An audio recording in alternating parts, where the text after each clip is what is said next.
Hello, everyone. Thank you so much for coming in and hearing our presentation today about equity and the priorities that SMC has for equity. My name is Wendy DeMorist. I am the Associate Dean of Student Instructional Support, Interim. And with me co-presenting today is Hi everyone, I'm Silvana. I am the new project manager for the NSF grant. I just started this week, so I'm very excited to be doing this with Wendy. I was classified for over 5 years before this role, so I'm coming in, bringing in that classified lens with her.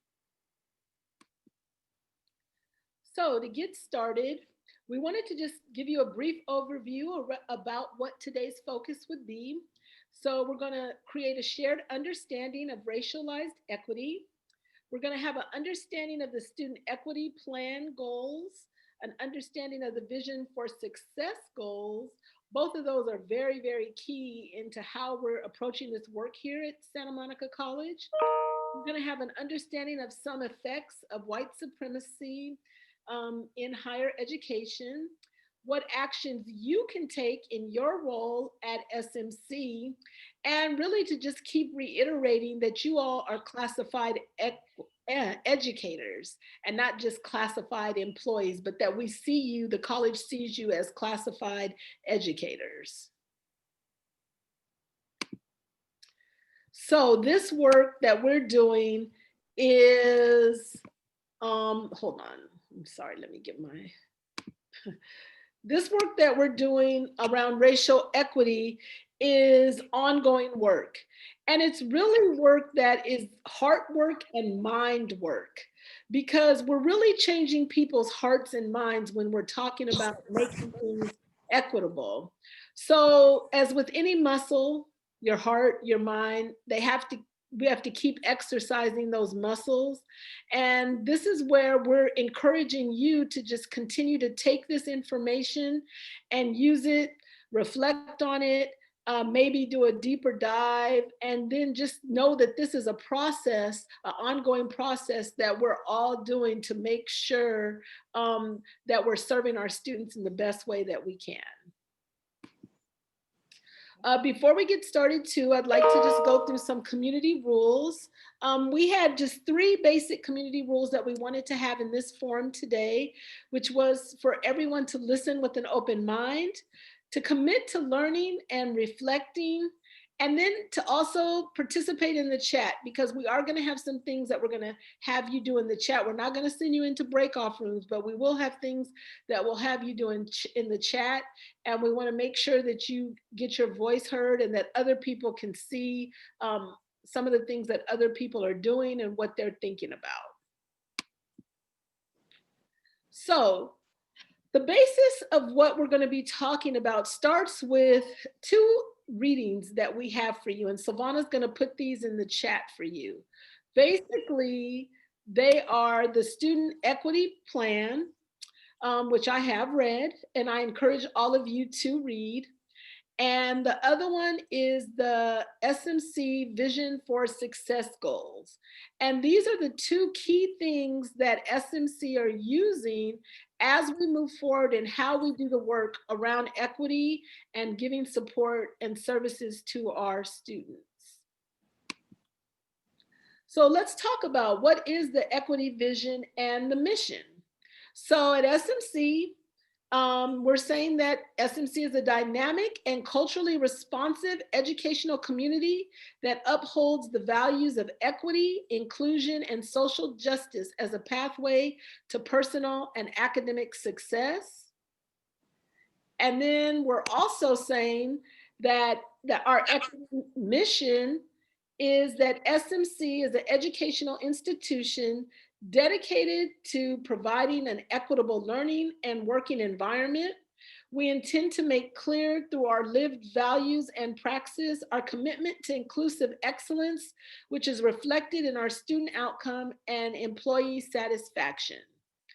So, with that said, we want to take a minute and have you all look at these again and then kind of share in the chat what stands out, especially with the mission statement, because the vision is one thing, but the mission is like something that's more actionable. And what are the key things in the mission statement that kind of jump out at you?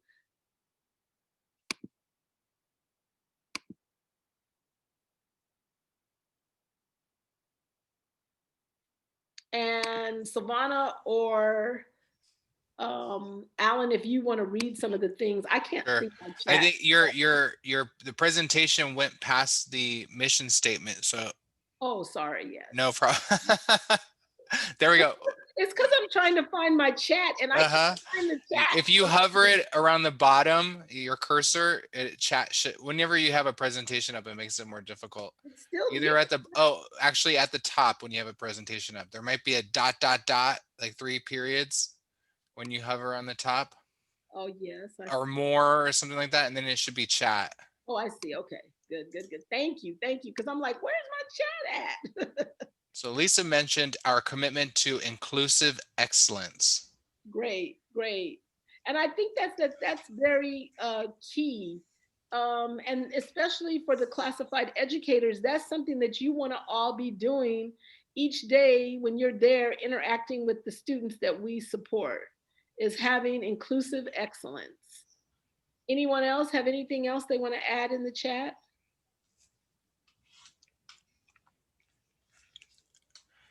The words through our lived values jumps out at me. There are so many ways that we show people what our values are, especially when we don't think we are. In off comments made, eye rolls, little things that influence how inclusive we are.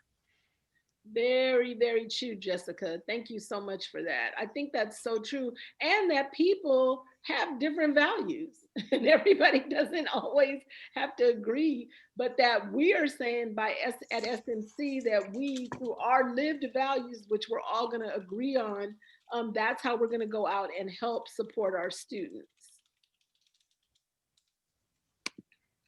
Great job. Okay. Now, let's see. So next are the vision for success goals. And I'm gonna turn this over to Savannah for this part. Hi, everyone. So the Chancellor's Office created 5 visions of success goal, which are completion, transfer, unit accumulation, workforce, and equity. The success really here is to focus on equity for all community colleges across California. And the point of this, based on the Chancellor's Office, is making sure that students from all backgrounds succeed in reaching their goals in education, improving their families, communities, and then eliminating achievement gaps once and for all. So I'm going to go into a little bit more detail. So the goal of completion is to increase by 20% the number of California community college students annually who acquire an associate's degree, credentials, certificates, or specific job-oriented skills. The goal number 2, which is transfer, is to increase by 35% the number of community college students system-wide transferring to UCs or CSUs. And the unit accumulation is to decrease the average number of units accumulated by community college students earning an AA degree from approximately 87 units to 79 units. So that's a 9% decrease. And the unit accumulation is really talking about how we have a lot of students who take courses where they either have high failure rates or high withdrawal rates, and then they accumulate those units, but then they're not really transferable, or they can bring their GPA down because of the withdrawal or the failure rate. So we want to make sure that when students are taking a course that they're succeeding all the way through the semester.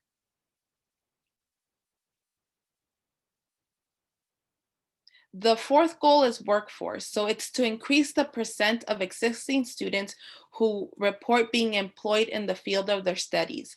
From the most recent statement, on average, 69 to 76% do workforce. So we want to increase that by 7%. So that means that if students are coming in as an accounting major, that they're going into fields in the workforce that are accounting related, or that they become accountants, so that whatever they're going into study can then be applied to their workforce. And number 5 is equity, which is very much the kind of the bulk of this. It's to reduce equity gaps across all of formulations measures through faster improvements among traditionally underrepresented student groups. And we're going to go over what traditionally underrepresented student groups we're talking about, with the goal of cutting achievement gaps by 40% within 5 years and fully closing that achievement gaps within 10 years.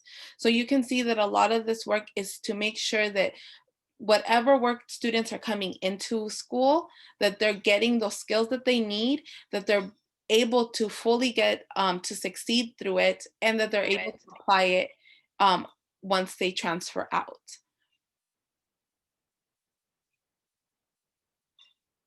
So what does this mean for SMC? So by state law AB 1809, chapter 33 requires that all colleges adopt local goals aligned with the vision of success goals.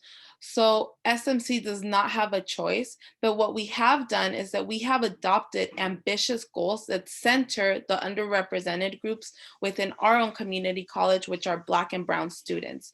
So we've made sure that these goals not only align, but they are ambitious and that they are able to close those equity gaps that we're really focusing on. So with the SMC's vision of success goals and prioritizing racial equity, we're prioritizing closing the equity gaps for our racially minoritized student groups, which are Black, Latinx, and Native American students. We're setting numeric goals based on calculations that envision racial parity for metrics. So we're making sure that students that are highly performing now stay highly performed, but we're also making it stable that we're eliminating any gaps for students that are currently not performing high and making sure that we make them perform high as well. And assumptions that the goals are symbolic of the college's aspiration and do not represent absolute math precision. So what that means is that we're setting very bold goals and we're not making small outcomes, but big outcomes, so we make sure that they're achievable. Because sometimes when we set our standards too low, we don't really meet them. But if we have high standards set from the beginning, we're making sure that that's the focus and that's our aim. So we're aiming high with this. And how can the vision of success goals be achieved? Well, that's when the SMC equity plan comes in, and I'm going to turn it over to Wendy for that. Thank you, Silvana. So you ask, how can we do all this? So what they've come up with was a framework for how we go about achieving equity at SMC. And the great thing about this framework is that it really does give us a pathway on how and what we should be doing. So, in the center of everything is equity.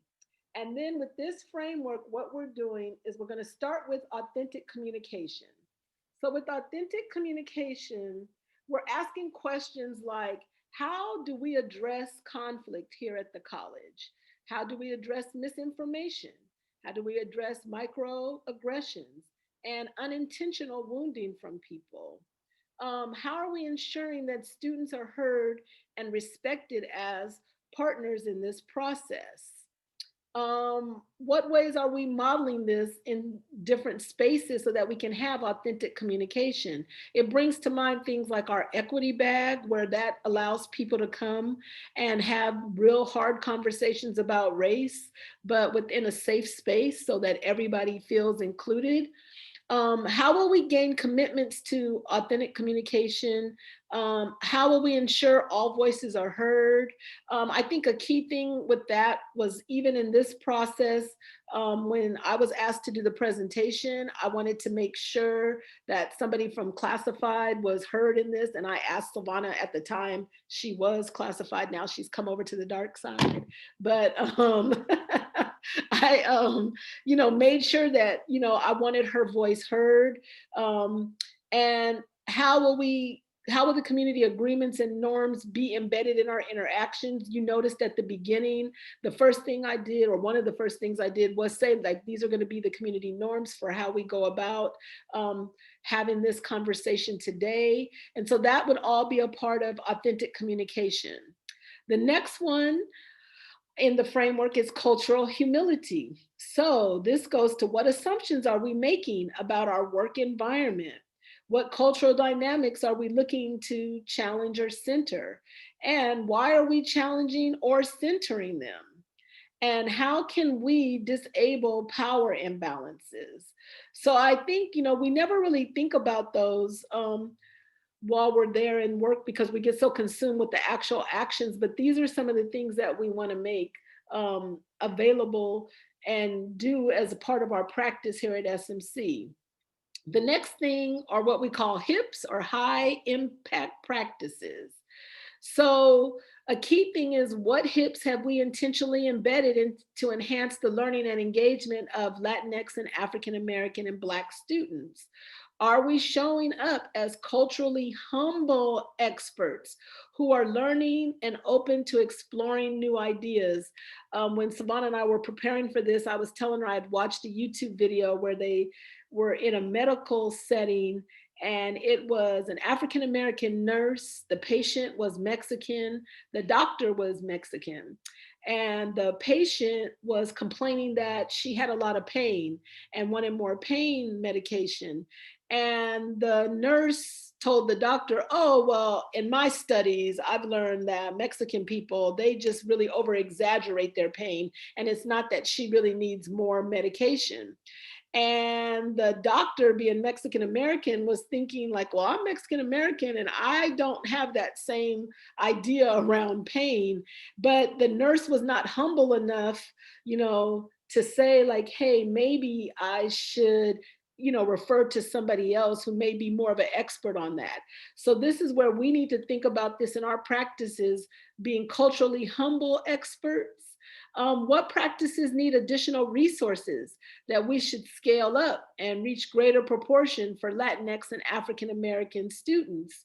What qualitative and quantitative data do we need to collect along the way to help identify which practices are successful with students of color? And I think that's very key. I know that's something in the area of tutoring I try to think about all the time. And then last would be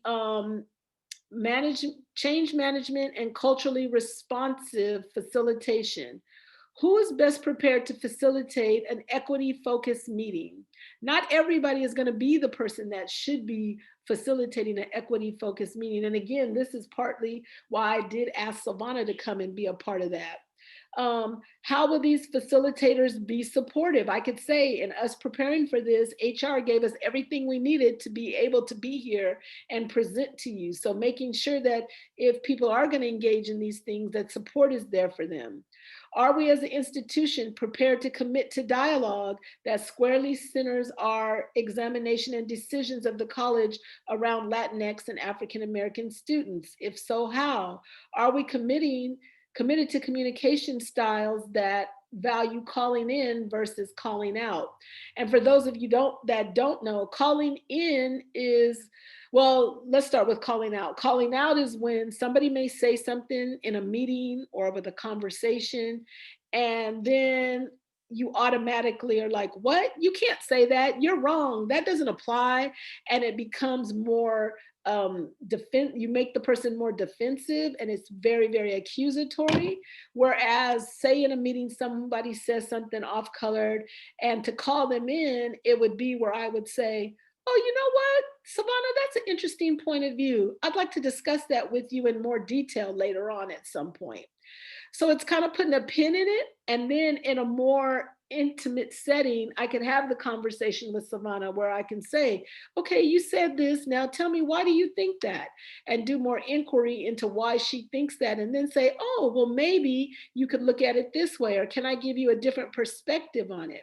So I think, that's what the calling in process is, rather than just automatically putting somebody on the defensive and saying that what they think isn't right. So we have the framework, which is how we're going to go about this process. And then we have foundational things for these. And the thing about the foundational things are embedding equity goals into college planning. So when we talk about that, let's talk about maybe some of our admin regulations. And I think what the Equity Steering Committee has found is that some of those regulations are more strict than what Title V actually wants. So, and that tends to kind of not support the students of color as much. So I think like looking through those things and thinking about everything that the college is doing with the equity lens and seeing, does this benefit our students? Implement inquiry-based processes to eliminate racial equity gaps. So with that, it's really, so I'll use tutoring for instance. It's us saying, hey, our students, our African-American and Latinx students come into tutoring right now during us being in remote. And instead of just saying, let me get the data just for that, it would be more detailed where I would say, well, why don't we ask them? We can get the data and see, are they coming? But then maybe I need to ask them why and why not, why or why not, why are or why aren't you coming? Because it may be that the hours that we offer tutoring don't go with their schedules. Maybe they want to have tutoring before class and after class. So it's really probing more questions to really get at why something isn't working, and then puts a change in place. And then from that change, again, collect the data and say, did this work? So it's not just automatically, well, they're not coming to tutoring. So, and then making up in our heads why they're not coming, but asking the questions, getting the data, looking at the data, going back again, assessing it again. And so that we can really make meaningful changes around the work that we're doing. Assessing and improve racial climate at SMC. So I know recently there was a survey that came out from Institutional Research about racial climate. I know that we did have a meeting where we kind of looked at some of those results that the students had given back. So that one we're definitely doing, but then again, from there, we can start building and planning on what we're going to do. And then again, building infrastructure to support racial and equity work. So with this is being very clear, like if we hire a certain position that we think is going to be there to support African-American and Latinx students, are we building an infrastructure around that position? Are we making sure that they have the support that they need in order to do the work that's required to get the outcome that we want? So that's what we mean by kind of building an infrastructure and support around the equity work. And then how it looks when we put it all together is this nice, like Coliseum looking building. So at the top, which is what we're trying to get to, is the racial equity work at SMC. We have the 4 pillars that are upholding that, which are authentic communication, and this is the framework, the cultural humility, the high impact practices, the change management. And then at the bottom, which is the foundation for all of that work to be done, is aligning the goals, inquiry, the infrastructure, and knowing what the racial climate is. So I'm going to go over some definitions, and some of these were provided, well, all of these actually were provided by the Center of Urban Education at USC. It's called CUE. So equality. Equality imagines that the world is equal. So I care about all students equally. The problem with this is that we know that a lot of the times it's not equal based on access, resources, prior education, or their lack thereof. So imagining that the world is equal would be great if we all had started in the same standard. And that's kind of what this is alluding to, that if we all started at the same step of the ladder, treating everybody equally will definitely work because we all have the same resources. But the world is not equal. So we know that there's a lot of different benefactors that can happen. So if students come from a poorly funded school, less skilled teachers, the counselor is ratio at their education institutions prior to college are ratio 1 to 1,000. That they don't have the proper curriculum. We can see that students start not even at the same start, but below other students, versus students who might have active social networks and social capital. So that can mean, do they have friends or parents or guardians or people within their community that go to college?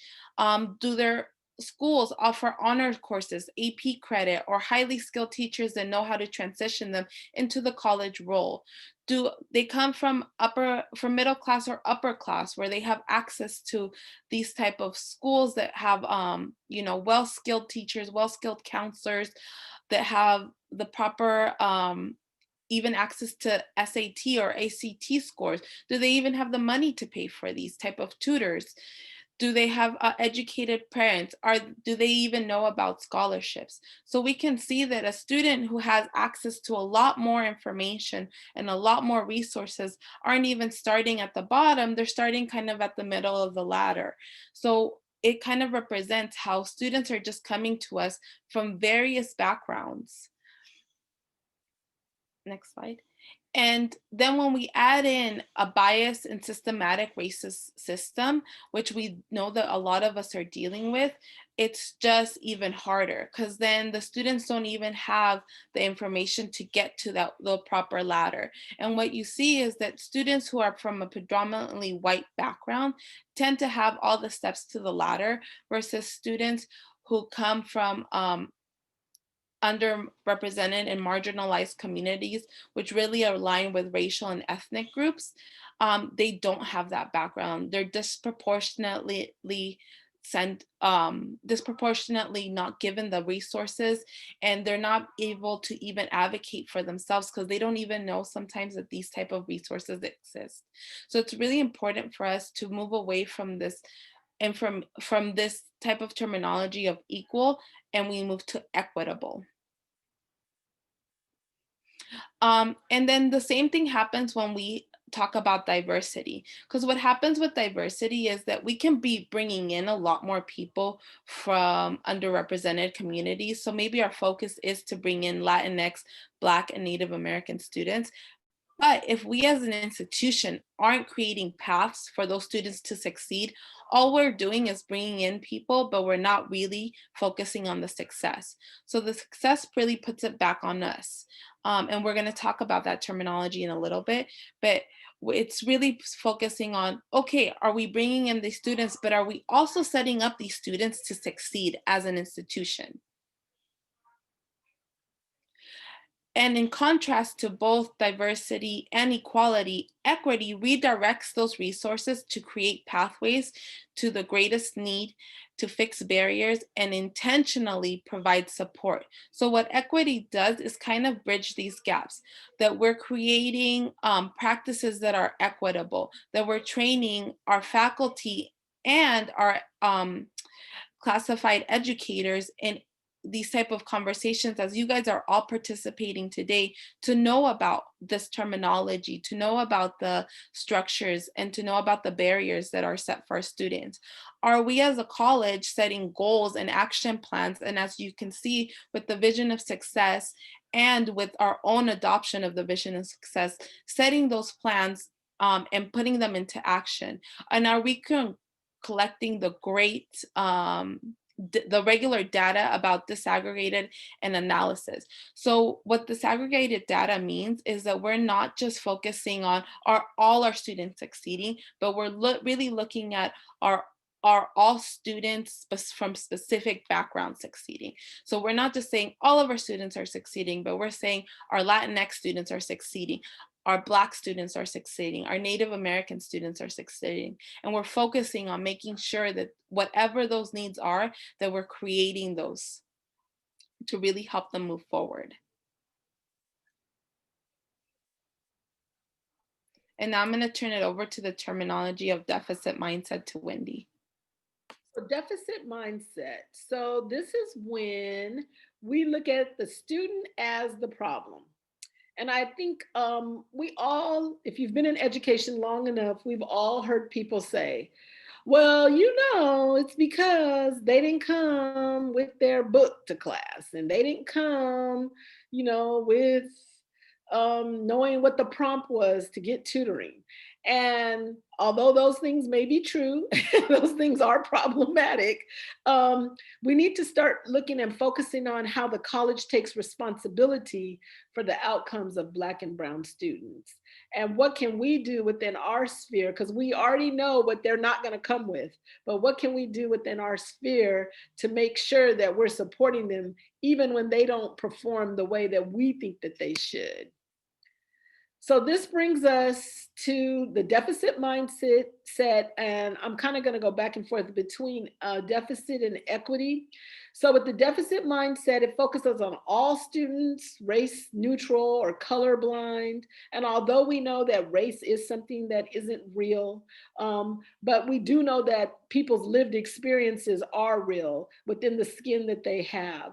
So that we need to make sure that if we look over at equity, that it focuses and names specific racially minoritized groups that are not being served well by the college or the program. So it is race conscious because we know that those people come and have added barriers, just like when we looked at the ladder that Savannah went over, that other people don't. And that's what we're trying to address. In the deficit column, frames inequity as the result of student deficits or factors outside of control of the college. But with equity, we're framing inequity as problem of practice. So what can we do to make sure that we're there to support these students? Deficit mind folks is mindset is status quo focused. Activity is more of the same, will serve to perpetuate the current situation. But with equity, it's inquiry focused. Activity focuses on investigating why do these gaps exist, and then developing something to make sure we can change that. In the center, we have equality. And I think that's so great because equality really does kind of go down the center for people. And that's what we're trying to get people away from and more to the equity side. Because equality, as you look at those things, really does line up more with the deficit mindset.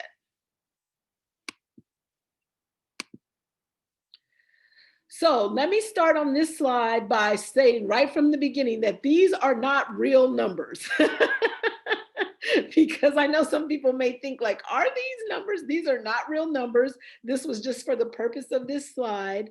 And so we're going to talk about overall what the equity steering committees and the people who developed the plan had talked about was overall success in closing equity gaps. And it's something that they called, I think Edna Shivari, who's not here with us at this point, but she coined the term strategic rise. And so it's where we look at where the most successful students are. And on this graph, we can see the white students, they're at 60%. And then we look at the people who are below that, which would be the Black students. And then you have the Latinx students at 20% and the Asian students at 10%. And that the goal is to bring them to where the white students are at 60%. Okay, so equity is supposed to be achieved because that's what we're really talking about, is actually closing that gap. It's not to make sure that everybody gets to the 100%, but it's just that it's easier for us if we focus on making sure that the people that are at the bottom rise and are equal with the people that are at the top, wherever that top is. So overall, improving the success and holding the top harmless and setting more aggressive goals for the lower performing groups. Again, strategic rise. So this is where we're going to get you to actually maybe put some things in the chat for us. So we want to give you a few minutes to just think about what was your first experience in understanding race. And the question that we want you to put in one sentence in the chat is, how do you think that shaped your life? Okay, so what was your first experience understanding race? But how do you think that shaped your actual life? So I'll give you a couple of minutes to think about that, and then we'll start seeing people put stuff in the chat, and then we'll start reading them off. So one of the things we wanted to do also is share one of our experiences. So I'm going to share with you my first experience about understanding race was when I started at Cal State Northridge, and I was in a sociology class, and we were talking about microaggressions, and that's the first time I really heard that term. And when they were talking about microaggressions, they were talking about how people experience microaggressions very subtly, and sometimes it catches you off guard. And it's just, it's kind of like, and it has to do with your race. And they were explaining this term and explaining this term, and as they were explaining, I started thinking about all the times I was microaggressed in my life, and it was really shocking because it's kind of like, I didn't know this term, but I knew the feeling of it. I knew that, when certain things were happening to me, why was it happening? And it made me acknowledge that that's what was happening. And then I got introduced this word, and now I got to put it into terms. And sometimes a lot of people learn this very on in their life, and they learn it on later in their lives. But that was the first time I could really recall understanding what my race meant as a Afro Latinx woman. And it started shaping me to see how the world responded to me as a Afro Latinx woman. So it was very eye-opening. So we invite you guys to really put into one sentence, like, were you able to share that? Or how was it able to shape your life moving forward? Sarah Beth Rapson wants to share. I'm assuming she wants to come off mute and share. Yeah. If it's okay. If not, I can just like write a sentence, which is fine. Go ahead, Sarah Beth. That's fine.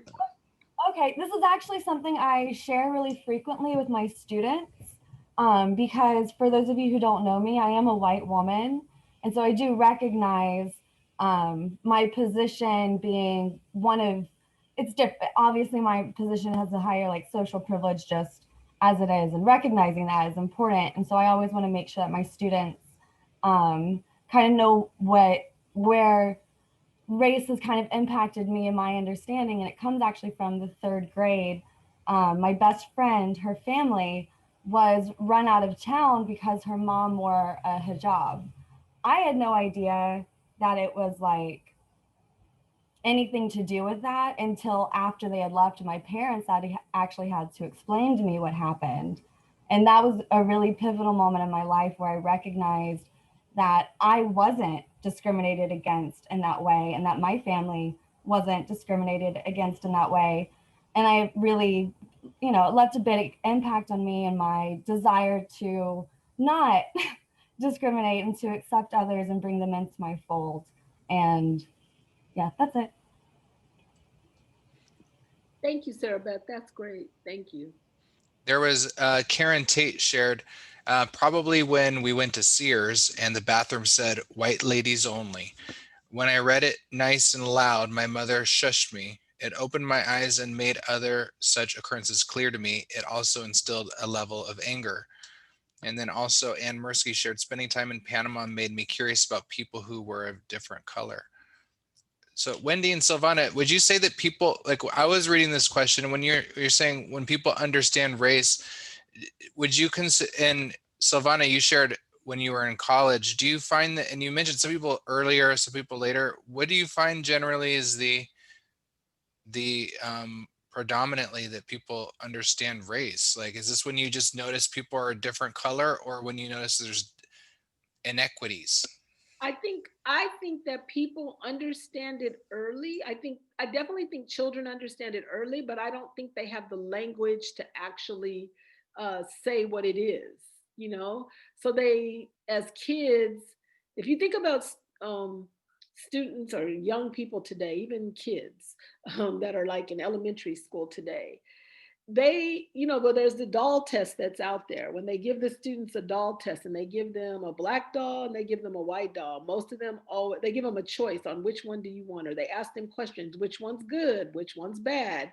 They ascribe the negative things to the black doll, and the positive things to the white doll. I think the thing about that is they don't inherently have the language to say, hey, listen, I have these feelings because I've seen these images, or I've seen people in my family get treated differently, but it's something that they just know because how white supremacy is so ingrained into our society that a lot of things that we just take as norms, which we're going to have a slide on that later, that you don't even know how to name it really because it's the norm. And it's not till later, like Silvana says, where you actually have language to say, oh, these are actual microaggressions. But I think that they start experiencing it very, very young. Yes, I agree. I think that it was the same for me. It was more like I knew something was off or I knew something wasn't right, but I never had the terminology. And we were actually a few years back, I want to say like around 5 years ago, we were in one of the equity retreats, and Dr. Kiefer Lewis talked about the matrix and how you understand that something's happening because of race, but then you get the terminology and then you start seeing everything through the matrix, and then everything kind of like applies to it. And I think it's just really important because you don't really notice how much your life is shaped by it, like how normal interactions are kind of just not normal for you, or how when you meet certain people, they don't feel comfortable around you, or just very, very subtle things. And sometimes they're not even subtle, sometimes they're very macro things. And they start shaping your life because you start experiencing. And as Wendy said, like, it might be something so different that when you go to pick out a toy, you might be valuing a toy more than another toy just based on what you've been taught. And you don't really know how that really is. You're absorbing all this information. And there are some people who have shared their stories in the chat box. They're longer, so I'm not sure if people just want to go and check them out because they are great examples, I would say. I wanted to give Angela Valentine a chance to share too, because I know she said, can she share if I may? Yes, you're right. Give her that chance. Hi, can you guys hear me? Yes. Hi. My first experience, first off, I'm from Kentucky, so it's going to be pretty raw and real. Growing up in Kentucky and coming from a very religious background with a lot of religion involved, I saw a lot of things that contradicted what I was being taught about love one another. And that kind of rubbed against the grain of wait, hearing things in among family members, not my direct family, but aunts, uncles who lived in other small rural communities. When I would say, why does everybody live on this? Why do people of color live on the same street? Why aren't there any people of color living in this community? And then being met with answers to, oh, we will chase them out of town with shotguns. I come from that culture, being older, and not even being so naive and young, as like she says, as a child, trying to put it all together in your mind, like, and then at one point being 15 years old and dating someone who had darker skin, and just because of having the darker skin and being a different race, having a gun pointed at us at 15 years old. So, and reconciling that and understanding that, and then seeing later, going back and pointing back to that as, oh my God, that was racist, or there was racism involved there. But at the time, not understanding everything that was going on because of my youth and because of my naivety and because of parts of growing up in Louisville, but not in some of the country parts where these things were occurring. So not experience them specifically on a daily basis, but when I would go to these locations, experiencing and seeing them, and at one point even being thrown out of my uncle's home for challenging it. When I was 15 years old, I was physically picked up and thrown out of the home and never went back for years because I challenged their beliefs and what they were saying about what they believe versus what they were actually doing, and their racism. So that's been very much a part of my life since the day I was born, and has shaped my existence as well as what I'm doing now, and my future is trying to create equity, because seeing it at a very young age and knowing how real it is, and knowing that these things are still in existence in our country. So and challenging them every step along the way as I'm being enlightened and learn more. And it's also challenged me to also listen and hear other people's experiences, and to allow there to be space for there to be healing. And so that's really formed my life in being a place of healing and connection, and defining my actual personality and existence. So that's all I wanted to share. Thank you. Thank you so much, Angela. That was great. I mean, not great that you had that experience, but great sharing for us. And what I really appreciate about how you shared is that a lot of times in these settings, you usually have the people who are African American or Latinx that share a lot. And we never usually get the perspective from somebody who's white, and like how race was taught to them. And I know Toni Morrison always talks about, or did talk about, may she rest in peace, that people, a lot of white people don't see being white as a race, because everything's so centered around it. So you don't think of it as a race because it's just the norm. So I appreciate that. Some really good shares in the chat. Thank you all for sharing in the chat who have shared. We're going to continue with the presentation. May I share something also? Go ahead. For those who don't know me, I'm Christina Racine, and I'm an instructional assistant with the English department. And you mentioned earlier that children don't have the language to express certain aspects of racism that they grow up with. I didn't grow up with racism, and I was shocked to experience it as an adult when I moved over here. I grew up in Romania, which is, when I was there, was a predominantly white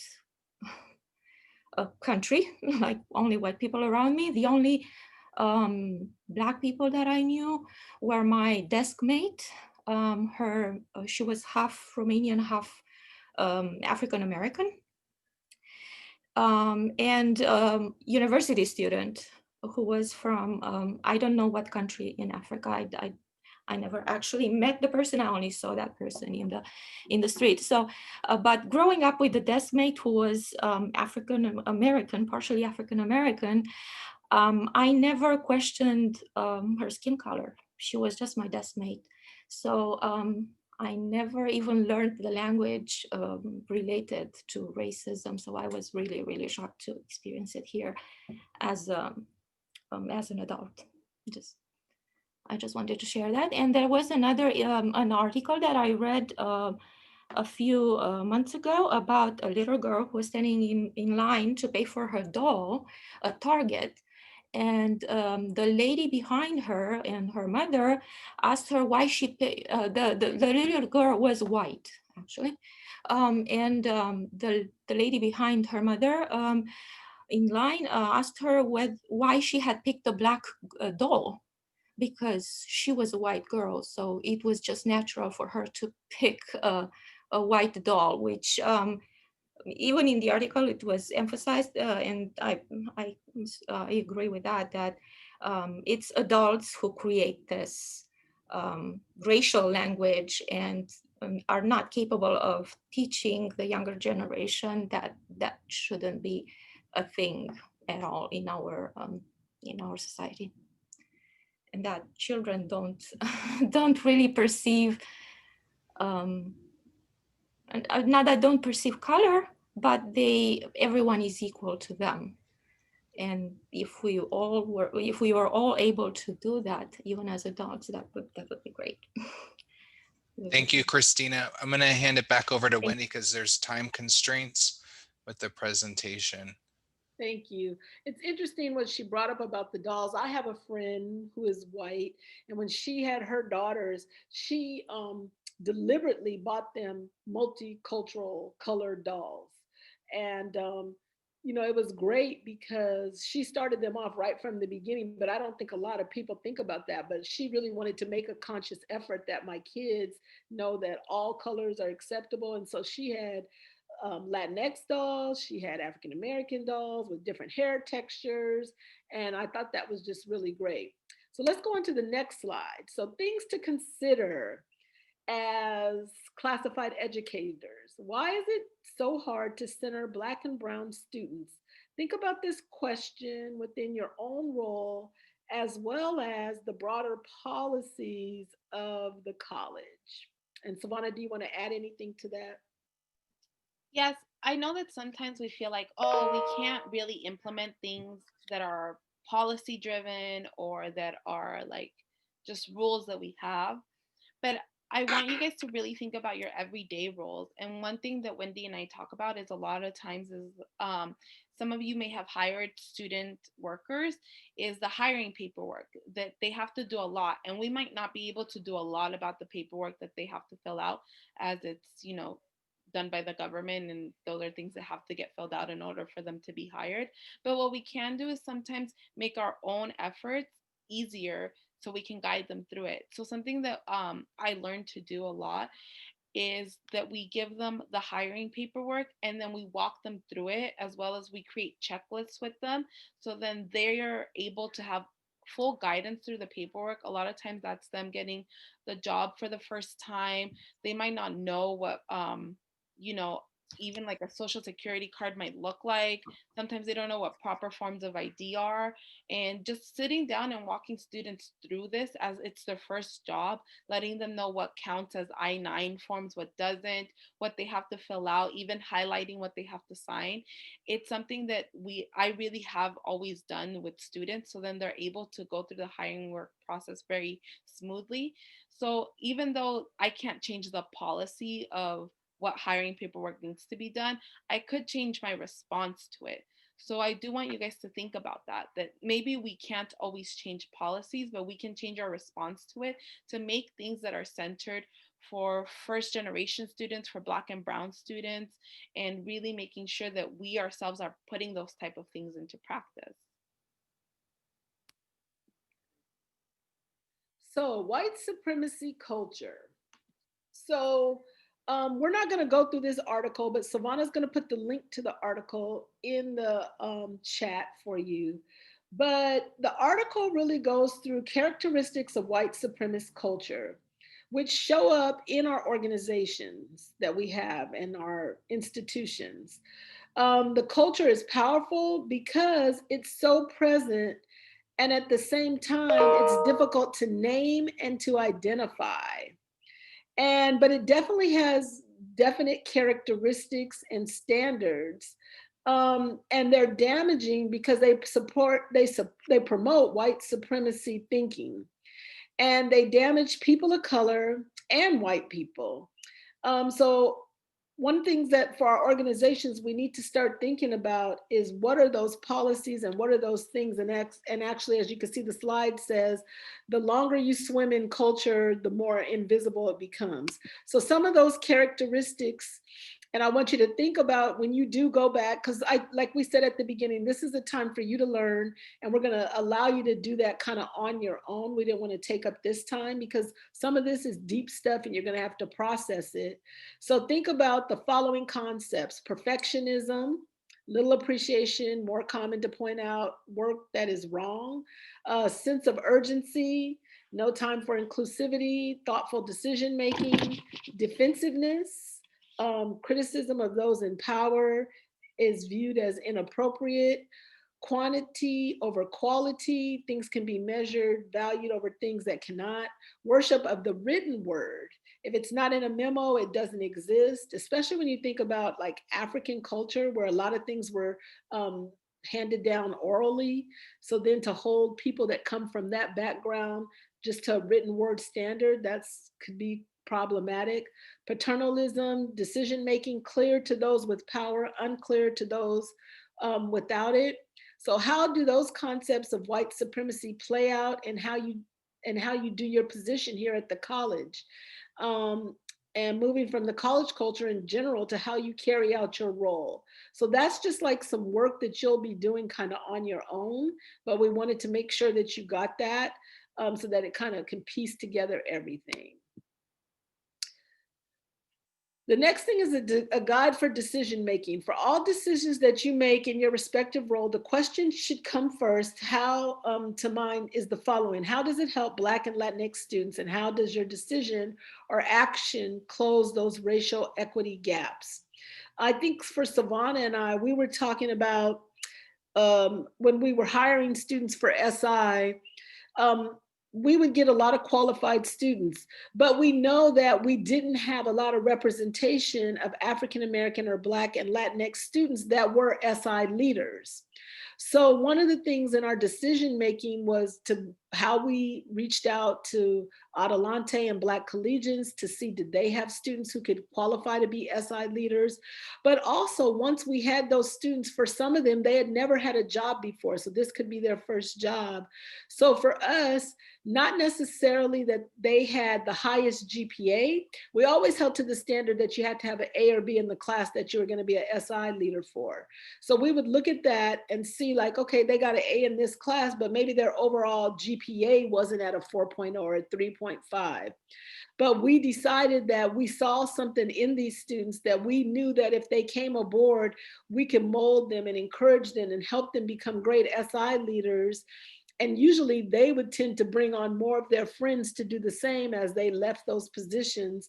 So that's what we mean about like decision making, like, and how that helped, because that helped us, especially for the STEM courses, which tend to not have a lot of Latinx or African American students in them, but to make sure we had SI leaders that looked like them so they would feel more comfortable going to those SI sessions.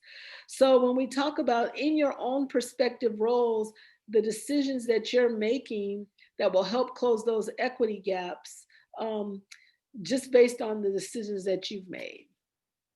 Another important part is like something to put into action is knowing, for example, resources that we have on campus. So then when you interact with students, you kind of have a handy guide of, okay, the student might be experiencing homelessness. Do I have the resources to send them to the wellness center where they can help them out with that type of information? Do I know about special programs like EOPNS, Guardian Scholars, Black Collegians, Adelante, STEM? And am I able to also provide those resources? Do I know who to send them to when I send them to those offices? Do I know about maybe scholarships that are coming out or the emergency funds that are given to students? So a lot of times maybe it's also empowering ourselves with that type of information so we can then when we meet or have these interactions with students, provide them with that information as well. So reflection of in practice. So what we want you to do is in the chat, or we can come off and have people share one thing that you're willing to commit to doing that's new and different, that's intentional in addressing racial climate and racial equity gaps at SMC. So let me give you guys a little bit of time. I'm going to look in the chat as well.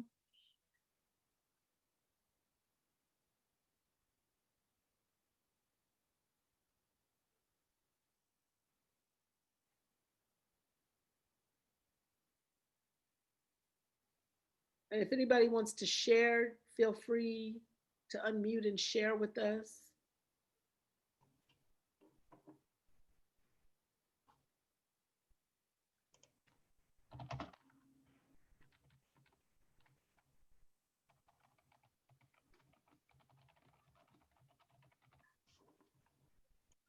I can speak, Wendy.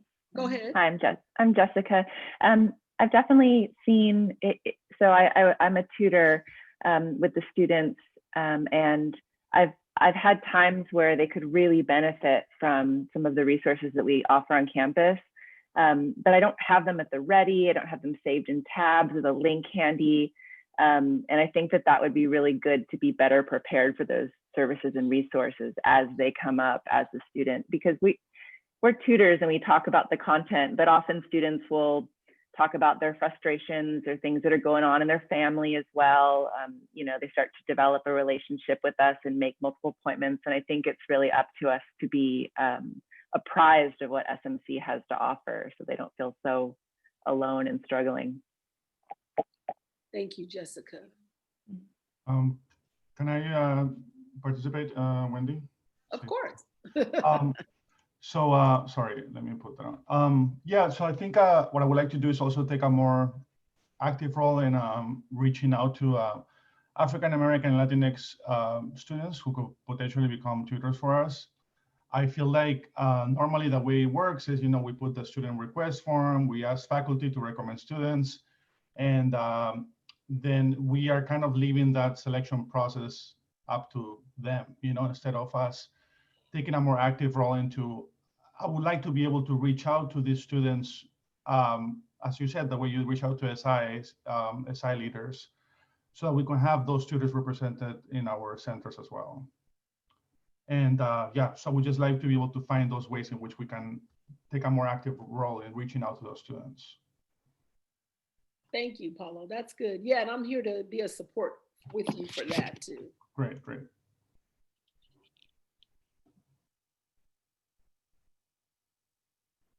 So in the chat box, Ann Mirsky shared, I'm lucky to work in the Modern Language Lab where I can have the whole world where I can interact with everyone. And Karen Tate shared, because I feel I'm doing the things we've discussed, I don't know of anything new, but I'm definitely open to suggestions. Okay, good, good, good.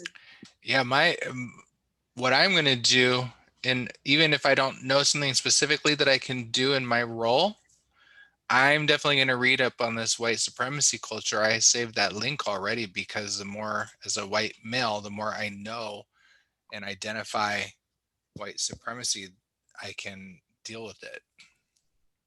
And attending these trainings, like Wendy, this training is awesome. Oh, thank you. So another thing that we want to make sure to highlight is that one of the Equity Steering Committee members, Sherry Bradford, has also, and really thank you to her because she also gave us all this information to go through with you guys today with Wendy and her. And she gave us her information so you guys can reach out to her. She has equity hours where she can meet with you. So if you read the article, make sure, and you want to kind of digest it and talk to somebody about it, she's a great resource. And I'm putting her email with her permission in the chat as well. Yeah, she's really good. She'll do confidential meetings where nobody will know that you've met with her. And especially now, because you don't have to actually physically go to her office over Zoom. And she's just there to, you know, bounce off ideas, help you kind of digest information, take a deeper dive. And she's great. And I know a lot of people really utilize her and have made strides in their journey around equity because of it. That's pretty much it for us. Does anybody have any questions maybe that they want to ask as we kind of wind down? I want to thank everyone for coming. Hopefully you got some good information. I think the key thing, I know one thing that I wanted everybody to get was access to the equity plan and the Vision for Success goals, because I want people to see that we're really working on this in a very intentional way that has, you know, people have been doing some really thoughtful thinking on this. And so it's not just like, hey, let's just talk about equity, but there's, you know, systems in place in a way and an infrastructure that we're trying to have as we roll this material out. So I if think I have a question. yeah, go Wendy. ahead. Mm-hmm. So it said 20%, looking for 20% increase in the students who are doing more trying to get certificates or like real world training versus wanting to transfer. And I'm just wondering how we're doing that. Is it more like the Pathways program, or they don't have to take quite as many courses in, like, you know, Shakespeare or something that maybe isn't quite as relevant? Like how are we have we restructured to make sure that we get 20% more from students who are doing more practical certificates. Savannah, do you have any direct? I know, I think that was a more Silvana question anyway. I think, yeah, that was Well, she covered it, but How we're gonna directly, so I think one is that we're implementing that plan in. So the plan is like a plan for all of SMC. I think two, that we're doing meetings like this as well. So how we're directly, educating ourselves to really make actionable plans. I think Jessica, you and I also went through that supporting men of color training, and those give you like very high impact practices that you can put in. And I really do recommend that we also, how you guys all came to this meeting today, that we're continuously improving in that, working in our individual departments also as well. I know that sometimes it's kind of like, how do I apply it in my own area? But I do look at those resources. And sometimes even coming back to webinars like this, like I know a lot of you guys expressed interest, like, well, after this webinar, will we be able to have access to this information? And yes, we recorded it. So even just keeping our times fresh. I know that HR has been doing a very active role in providing these type of information. So I really just encourage you guys to come back to that, come back to our own practices of like the supporting men of color training that we did. And even looking at resources like we talked about. So like one of the things you said, Jessica, was like implementing those actions in yourself. So, we have that Thanksgiving pass out that's going to happen to students. So if you meet with students and you know that they might have, they might not have access to fresh food or resources, making sure that we let them know like, oh, on Tuesday, they're going to pass out food at SMC. And even if you don't feel ashamed if you can't volunteer to do it, but if you're giving that resource out, I think it's really well as well. So even things like that, I think make those little differences, and it kind of just embeds it into our own practices as well. Definitely. Thank you so much, Silvana. Yeah. anybody else?